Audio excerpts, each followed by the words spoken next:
Kung sawa ka nang magpauto sa mga TikToker na kumain sa isang restaurant para lang malaman na walang kwenta pagkain nila, I got you fam. So here's my honest review of Dampa sa San Juan, La Union. Una sa lahat, napakalawak ng pwedeng pagpilian sa menu nila, sing lawak ng parking space nila. Nagpakapatay gutom na medyo slight ng konti lang kaya ang tinikman lang namin ay barbecue, rice na for 3-4 persons pero ang kinin ko lahat, pansit canton na hindi lucky me, at ang isa sa mga specialty nila na Cajun seafood overload. Natuwa ko nung sinerve na yung food kasi hindi sila mukhang anemic. Vibrant sila kaya nakakatakam. Yung pansit, hindi ko alam kung napapansin nyo pero overcooked yung noodles pero masarap naman siya.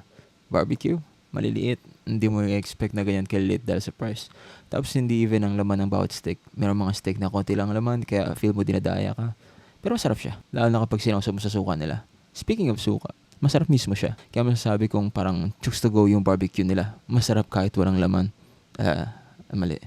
What I meant was, masarap yung suka nila. Pwede mong higupin at papakin kahit walang barbecue. Yung seafood overload naman nila, masarap siya kasi may pagka-biryani yung lasa niya. Kaso maalat-alat. Amazing siya sana kung di lang ibabaw yung alat.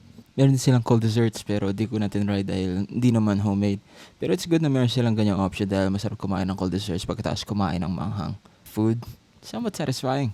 Kahit konti lang na-try namin dishes, masasabi kong nag-effort talaga sila sa pagkain dahil malasa naman yung natikman namin. Maganda din na meron silang wide variety. Customer service, okay naman sila kasi mukha namang masaya ang staff at mabilis naman ang service kahit papano. Yung place, typical na roadside kainan sa province. Hindi siya maganda kasi halos di sila nag-effort na mag-create ng vibe pero spacious naman, pati yung parking. Ang pinaka-problema ko, mabaho at malit yung CR nila. Price, ang tanging complaint ko lang ay yung barbecue kasi ang konti pero mahal. Pero bumawi naman sila kasi masarap siya, pati yung suka. Verdict, average. Hindi naman outstanding yung overall experience, pero at least somewhat satisfying yung food.